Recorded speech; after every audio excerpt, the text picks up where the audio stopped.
और कोटि गोपिन में, अष्ट सखी और कोटि गोपिन में, अष्ट सखी और कोटि गोपिन में, अष्ट सखी और कोटि गोपिन में, उन्हु की दासी दासिन में, उन्हु की दासी दासिन में, उन्हु की दासी दासिन में, उन्हु की दासी दासिन में। अरे लिख ली जो मेरो नाम लाडली श्री राधे, अरे लिख ली जो मेरो नाम लाडली श्री राधे, निर्गुनियो ना अपराध लाडली श्री राधे, ओ मेरे गिनिया ना अपराध लाडली श्री राधे। जय हो।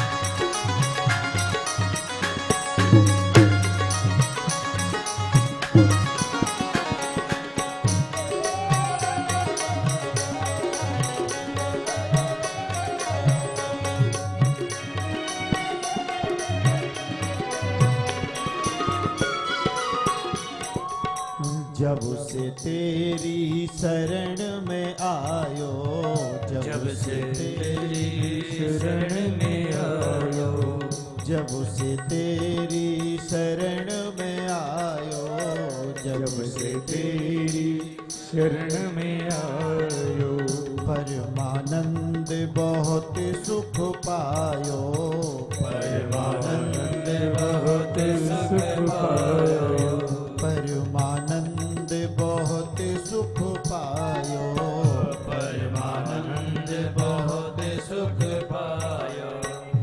अब पकड़ लियो री मेरी बाह लाडली श्री राधे, पट पकड़ लियो मेरी माँ लाडली श्री राधे, निर्गुनियो ना अपराध लाडली श्री राधे, ओ मेरे गिनियो ना अपराध लाडली श्री राधे, लाडली श्री राधे, लाडली श्री राधे, स्वामिनी श्री राधे, स्वामिनी श्री राधे, निर्गुनियो ना अपराध लाडली श्री राधे, निर्गुनियो ना अपराध लाडली श्री राधे, निर्गुनियो ना लाडली श्री राधे, ओ मेरे गिनियो ना अपराध लाडली श्री राधे, गिनियो ना अपराध लाडली श्री राधे, गिनियो ना अपराध लाडली श्री राधे, लाडली श्री राधे, लाडली श्री लाडली श्री राधे,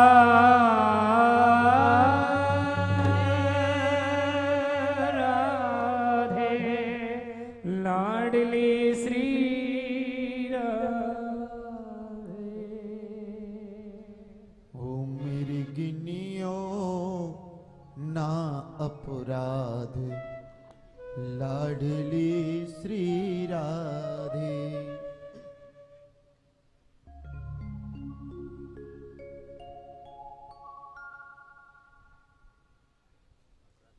राधा रानी की कृपा से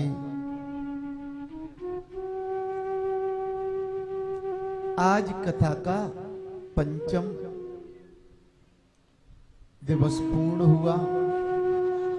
षष्ठम दिवस में आप और हम प्रवेश कर रहे हैं।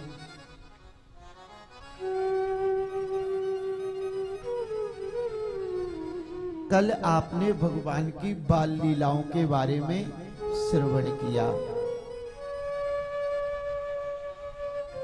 भगवान ने अनेकानेक बाल लीलाएं की। गोपी लीला, मिट्टी खाने की लीला, ब्रह्मा जी को मोह बछड़े चराने की लीला, काली देह पर भगवान ने गेंद का खेल खेला। इसके बाद में अग्नि का पान किया। और भगवान ने कल 7 वर्ष की आयु में गिरिराज जी का पूजन करवाया।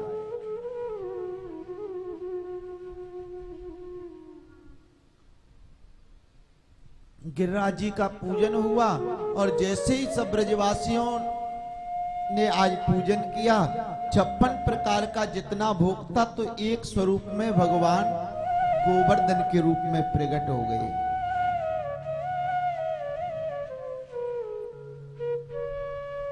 सुखदेव जी कह रहे हैं, राजन आप पूजे और आप ही पुजावे।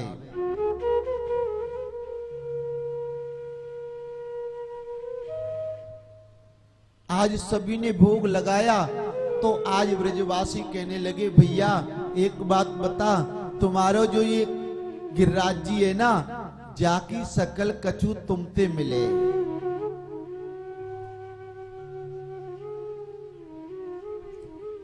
और 56 प्रकार के जैसे ही भोग लगाए तो वो भगवान, वो गिरिराज जी आज कहने लगे, आन होर आन होर आन होर।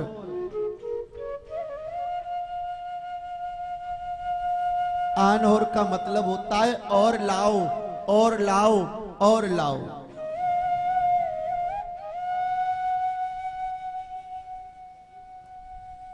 तो गिरिराज जी ने आनोर आनोर कहा, इसलिए गिरिराज जी से जब दान घाटी से जाते तो वहां पर आनहोर गांव बस गया।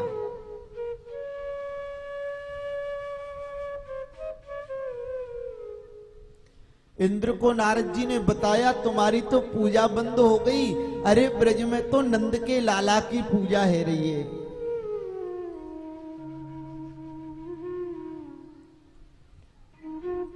इंद्र ने क्रोध करके, प्यारो इतना क्रोध किया, जो सबसे भयंकर बरसात करने वाले मेघ है ना, उनको आदेश दिया, जाओ भैया ब्रज को आप बहा दीजिए। और आज भयंकर मेघ बरसने लगे, गर्जना करने लगे।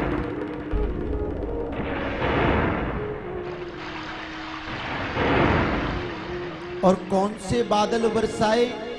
व्यास जी ने लिखा है, गणम सावर्तकम नाम मेघा नाम चांति कारणम इंद्रः प्रचोदिता क्रुध्यो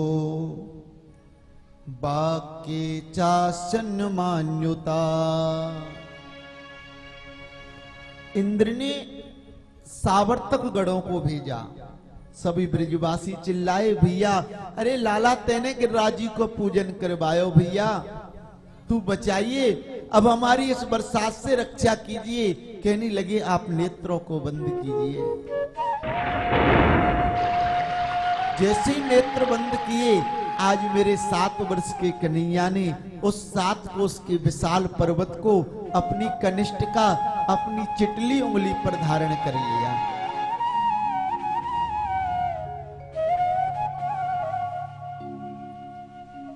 और आज सभी ब्रजवासियों को कहा, भैया आ जाओ, गिरिराज जी का पूजन किया है तो गिरिराज जी तुम्हारी रक्षा करेंगे।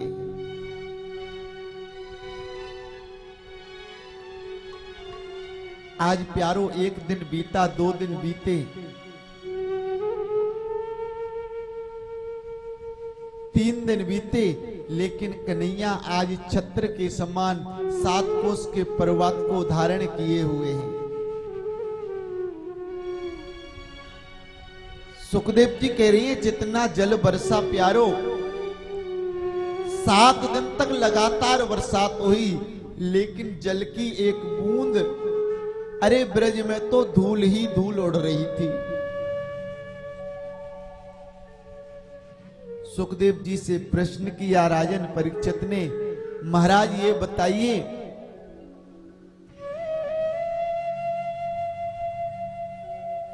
ब्रज में धूल क्यों उड़ी? कहने लगे एक बार सीता मैया जैसे वनवास काट के आज अपने वापस अयोध्या में आए,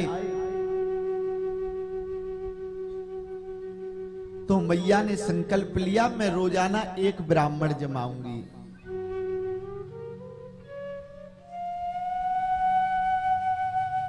रोजाना जमाती थी, लेकिन मन संतुष्ट नहीं हुआ। राम जी से निवेदन किया, स्वामी कोई ऐसा ब्राह्मण लाओ ना जिसे मैं भरपेट भोजन कराऊं।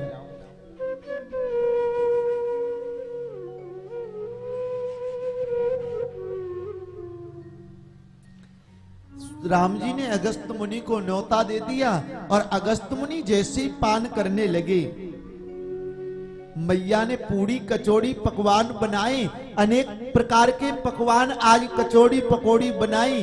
अगस्त मुनि भोग लगाने लगे, लेकिन अगस्त मुनि का एक दिन में उदर पूर्ण नहीं हुआ।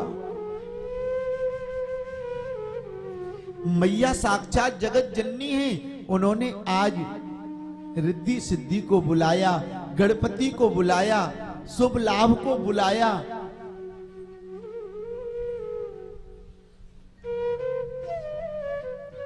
आज जैसे ही शुभ लाभ रिद्धि सिद्धि गणपति जी पूरी पकौड़ी बना रहे हैं, बाबा का दूसरे दिन भी उदर पूर्ण नहीं हुआ।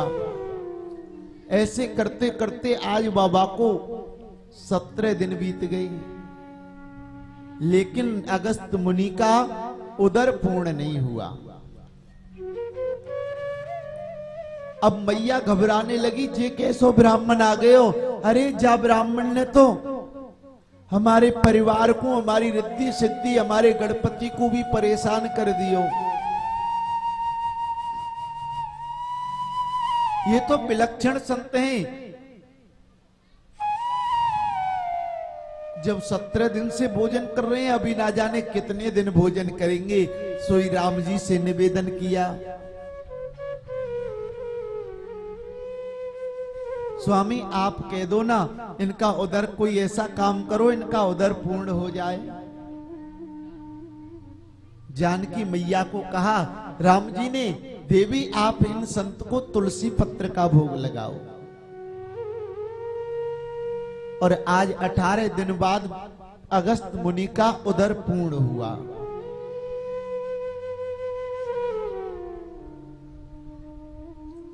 अब कहने लगे बाबा मुझे जलपान करवाओ। मैया सोचने लगी इसने 18 दिन भोजन किया, महीनों तक पानी ना जाने कितने वर्षों तक पिएंगे, इनका कोई भरोसा नहीं। राम जी ने निवेदन किया, स्वामी आप 3 बार आचमन कर लीजिए और समाधि लगाइए। तुम एक बार ऐसी समाधि लगाओगे कि तुम्हें पता ही नहीं चलेगा कि कब त्रेता युग से द्वापर युग आ गया। और पानी की व्यवस्था मैं आपको द्वापर युग में करूंगा। तो आज अगस्त मुनि सब जल का पान कर गए।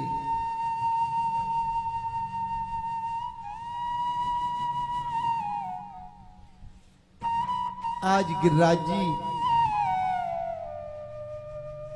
में जोर जोर की बरसात हुई।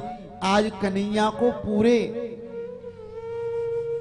4 दिन हो गए, तो यहां प्यारों ब्रजवासियों को अभिमान हो गया। तुम एक काम करो ना, तनिक आप भोजन प्रसाद पालो, विश्राम कर लो, तनिक हम अपनी अपनी लठिया लगा लेते हैं।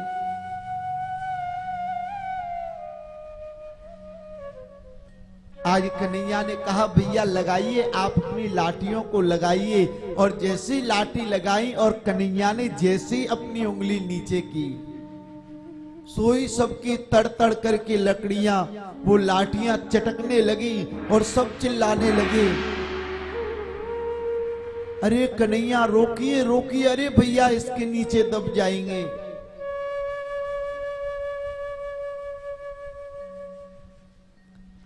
आज कन्हैया से पूछने लगे, भैया एक बात हमारी समझ में ना आ रही,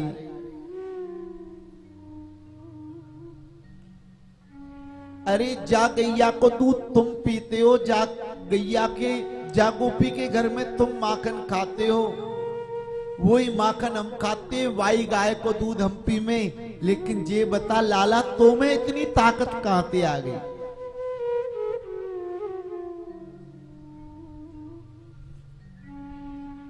आज कन्हैया कहने लगी,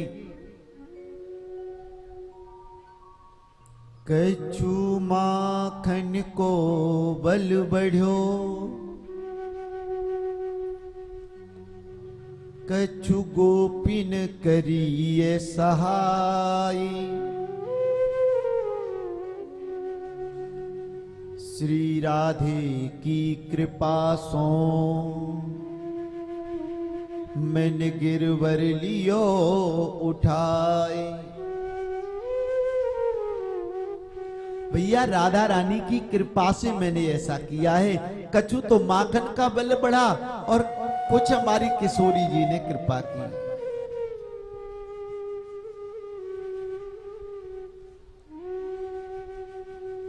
इसके बाद में मैया यशोदा कहने लगी, अरे हमारो जो लाला है ना,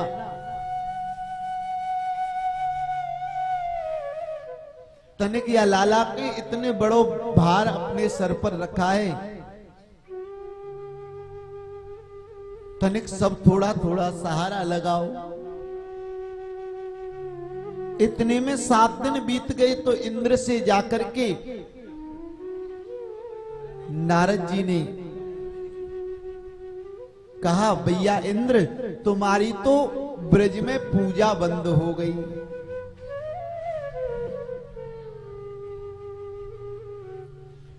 अरे तुम्हारी ब्रज में कोई पूजा नहीं कर रहा, आजकल तो वह नंद के लाला की पूजा है रही है।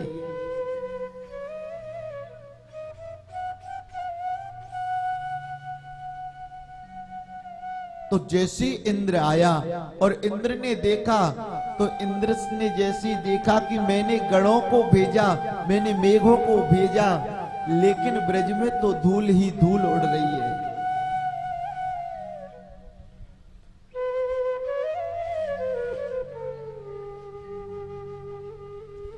और जैसे ही धूल देखी, आज भगवान से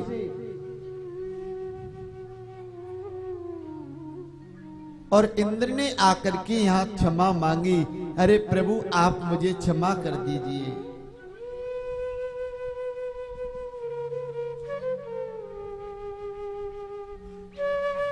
तो सुखदेव जी कह रहे हैं, राजन आज इंद्र ने जैसे ही क्षमा प्रार्थना मांगी और आज भगवान की स्तुति गाई। विशुद्ध सत्वं तव धाम शांतम, तपोमयं ध्वस्तरजस्मत्करम्,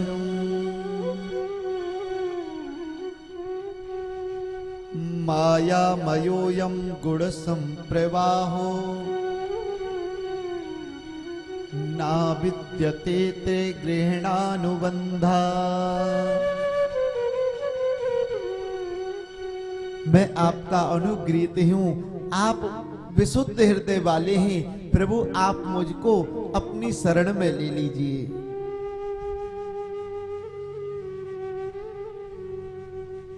और देखिए प्यारो, जब उस ब्रज में पहुंच जाए, ब्रज में वास पाने के लिए इंद्रादिक, ब्रह्मादिक, नारदादि देवता भी वास पाने को तरसते हैं।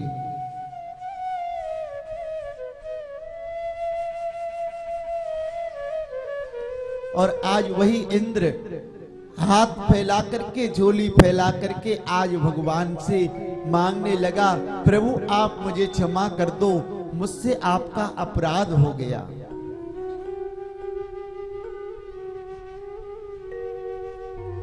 तुम कहो तो मैं इंद्रासन को लौट कर नहीं जाऊं, मैं इन्हीं करील की कुंजों में, इसी ब्रज में पड़ा रहूंगा, इसी में झोपड़ी बनाकर पड़ा रहूंगा, मुझे तो प्रभु इस ब्रज में वास दे दो।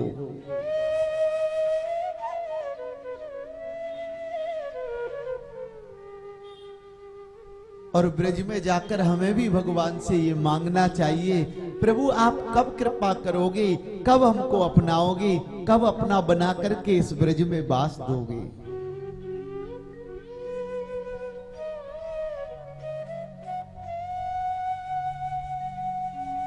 और आप सभी के माध्यम से हम पर तो राधा रानी ने ऐसी कृपा की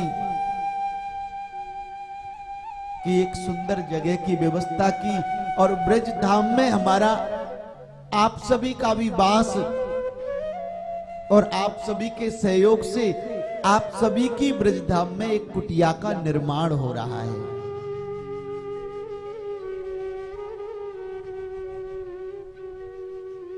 और ये परम सत्य है कि कानपुर के भक्तों ने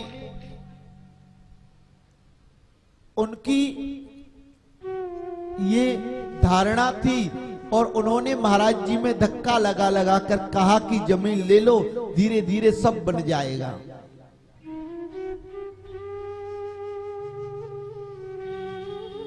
तो आज इंद्रादित्य कहने लगे, भैया कन्हैया, अरे हमको ब्रज में वास दे दो।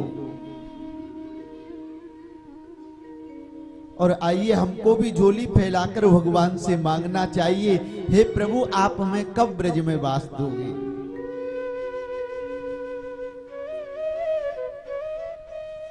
हरि विधिना तो पे अचला पसार मांगू, जन्मो जन्मो दीजो वृंदावन बसीवो, जन्मो जन्मो दीजो वृंदावन बसीवो। हरि विधिना तो पे अचला पसार मांगू, जन्मो जन्मो दीजो वृंदावन बसीवो। जन्म जन्म दीजो वृंदावन बसीवो, जन्मो जन्मो दीजो वृंदावन बसीवो। जन्म जन्म दीजो वृंदावन बसीवो। वृंदावन बसीवो करीलन को बसीवो। हरि विधिना तो पे अचला पसार मांगू, जन्मो जन्म दीजो वृंदावन बसीवो। जन्म जन्म दीजो वृंदावन बसीवो। जय हो वृंदावन धाम।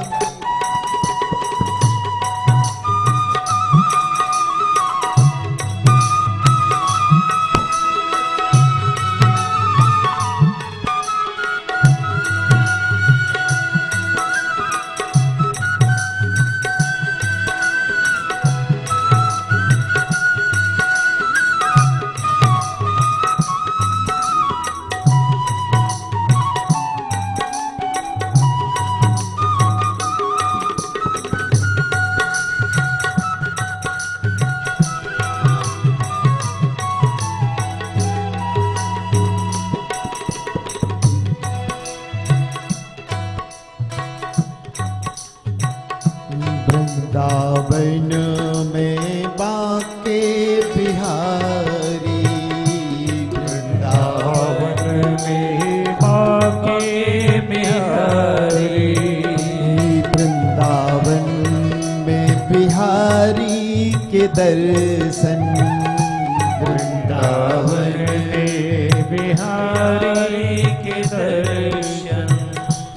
यमुना किनारे पड़ो रहूं बरसन, यमुना बिहारी पड़ो रहूं पर सम कुंजी गलिन को दे दो टेढ़ी मेरी गैल निकसी वो हरि विधिना तो पे अचला पसार मांगू जन्म जन्म दीजो वृंदावन बसी वो जन्म जन्म दिजो वृंदावन बसियो जन्म जन्म दीजो वृंदावन बसी वो वृंदावन बसियो जय हो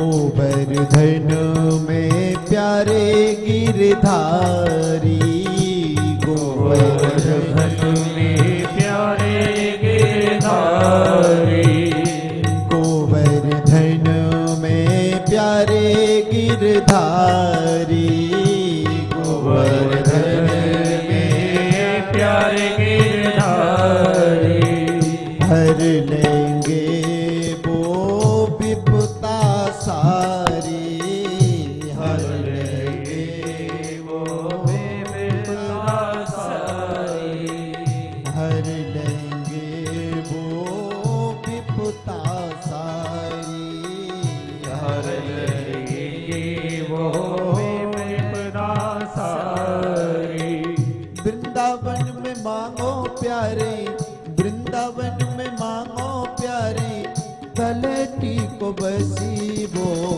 हिरी विधिना तो में अचला पसार मांगो जन्म जन्म दीजो वृंदावन बसी वो जन्म जन्म दीजो वृंदावन बसवो वृंदावन बसी वो करीलन को बसी वो वृंदावन बसवो करीलन को बसवो तेरी विधिना तो पे अचला पसार मांगो जन्म जन्म दीजो वृंदावन बसी वो जन्म जन्म दीजो वृंदावन बसी वो जन्म जन्म दीजो वृंदावन बसी वृंदावन धाम को वास भलो बसी वो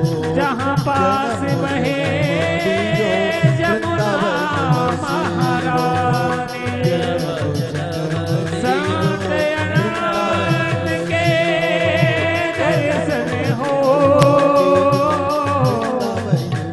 मैं बसो निरंतर बहारा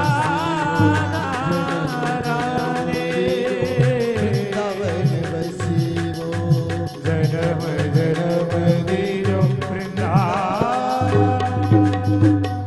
वृंदावन बसवा हरि विधिना तो पे अचला पसार मांगू जन्मो जन्म दीजो वृंदावन बसीबो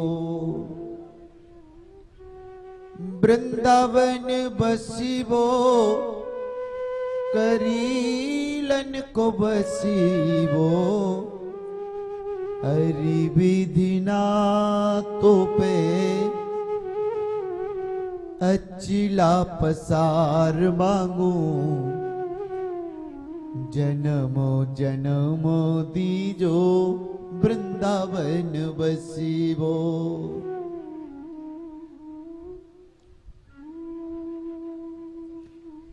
एक बार की तो एक सुंदर कथा है कि एक बार एक परम विद्वान हरिराम व्यास जी हुए।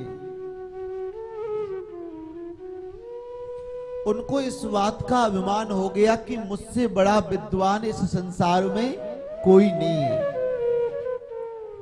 और काशी में जाकर के ये चैलेंज कर दिया कि आओ भैया, मुझसे आप सभी शास्त्रार्थ करो, जो मुझसे शास्त्रार्थ में जीत जाएगा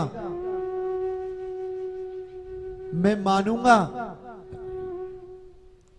मैं जीवन भर उसकी गुलामी करूंगा। प्यारो, उस संत के पास, उस व्यास जी के पास में समस्त काशीवासी विद्वान आए, सबको विद्वानों को परास्त कर दे।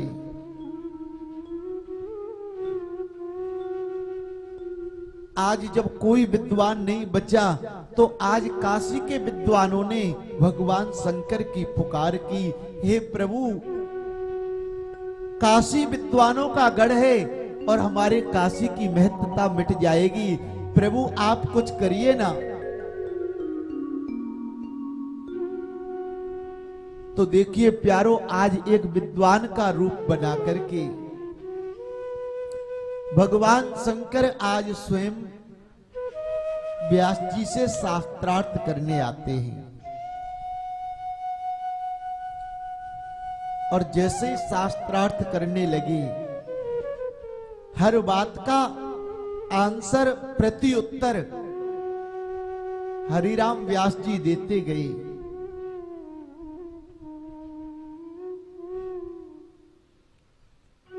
लेकिन अंत में भोले बाबा ने एक प्रश्न किया, अरे भैया व्यास जी, मुझे एक बात बताओ, तुम्हें इस शास्त्रार्थ करने से क्या फल प्राप्त होता है? कभी आपने अपने लिए कुछ किया है क्या? इस मानव धर्म के, इस मानव जीवन का जो परम लक्ष्य है, आपने उसके बारे में कभी सोचा है क्या?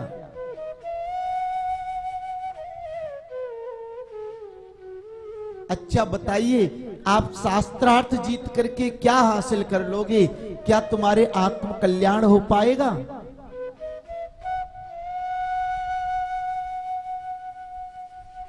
आज जैसे ही आत्म कल्याण का उपदेश शिव शंकर भगवान ने किया, हाथ जोड़ करके व्यास जी प्रणाम करने लगे। आप साधारण व्यक्ति नहीं हो सकते, आप काशी के विद्वान नहीं हो सकते, बताइए आप कौन हैं?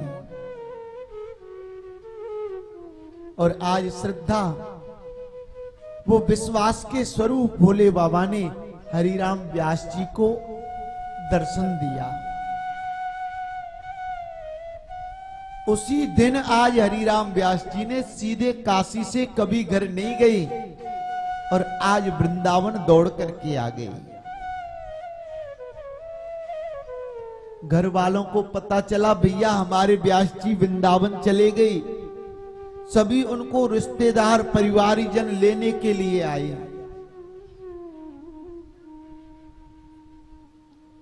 उस समय उनका निधिवन में वास था, और जैसे निधिवन में व्यास जी से रिश्तेदारों ने कहा, चलिए भैया तुम कहां आ गए, घर चलो ना।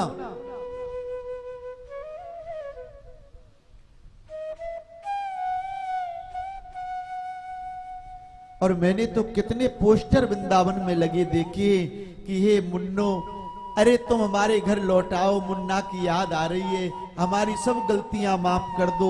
ऐसे कितने लोग हैं जो घर को छोड़ करके वृंदावन में अचानक से आ गए।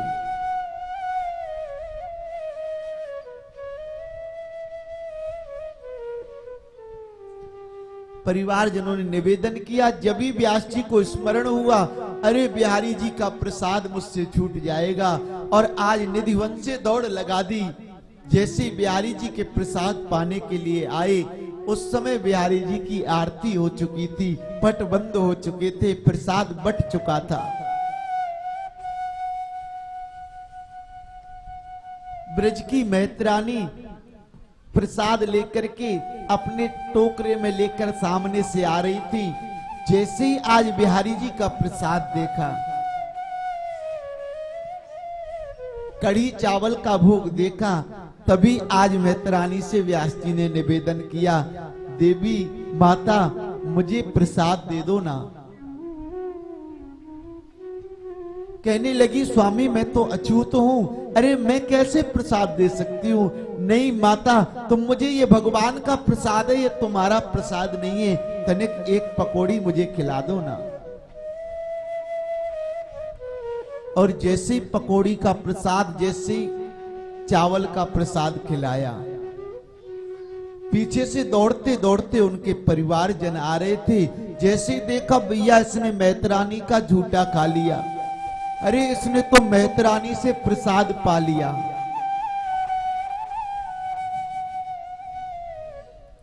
परिवारजन छोड़ के चले गए, भैया लगता है ये तो पागल हो गया। अब जैसे परिवारजन छोड़ करके चले गए, तो आज व्यास जी ने उस पकौड़ी का शुक्रगुजार किया कि जो काम मेरे गुरुजी ना कर सके, जो काम मैं बार बार कहता रहा मैं ना कर सका, वो काम आज एक पकौड़ी ने कर दिया। और सुंदर गीत गाने लगी, एक पकौड़ी सब जग छूट्यो, एक पकौड़ी सब जग छूट्यो, अरे मैं तो एक पकौड़ी खाई, मेरा संसार छूट गया।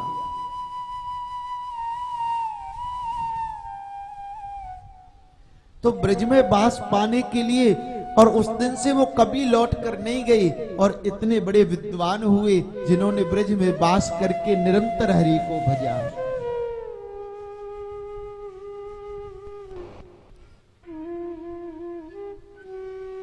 लेकिन भैया जब तक राधा रानी हमारी कृपा नहीं करें, जब तक किशोरी जी की कृपा नहीं होवे, तब तक हम ब्रज में वास नहीं पा सकते। क्योंकि जब किशोरी जी आज्ञा देना, एक बार की एक लीला है, एक मयूर एक मोर भगवान बांके बिहारी के द्वार पर नृत्य करता था, और रोजाना कृष्ण कृष्ण गाता था। ऐसा करते करते प्यारों 1 वर्ष बीत गई।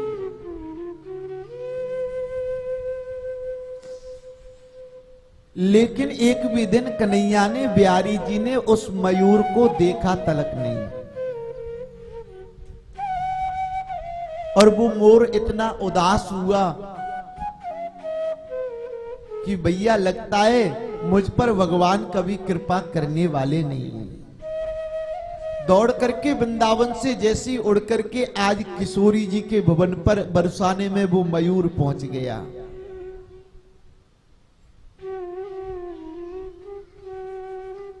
जैसे मोर पहुंचा,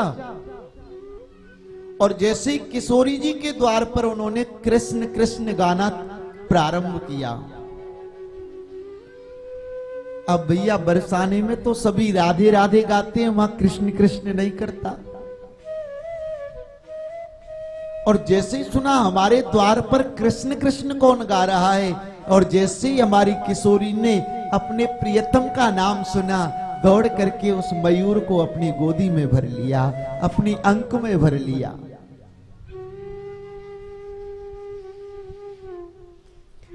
और अपनी व्यथा मयूर ने किशोरी जी को बताई, अरे आपने तो मुझ पर एक दिन में कृपा कर दी।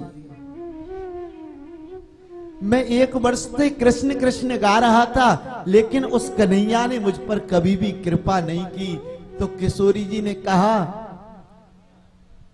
कि आप जाइए ना, अब आप जाओगे तो आप पर कन्हैया कृपा कर देंगे।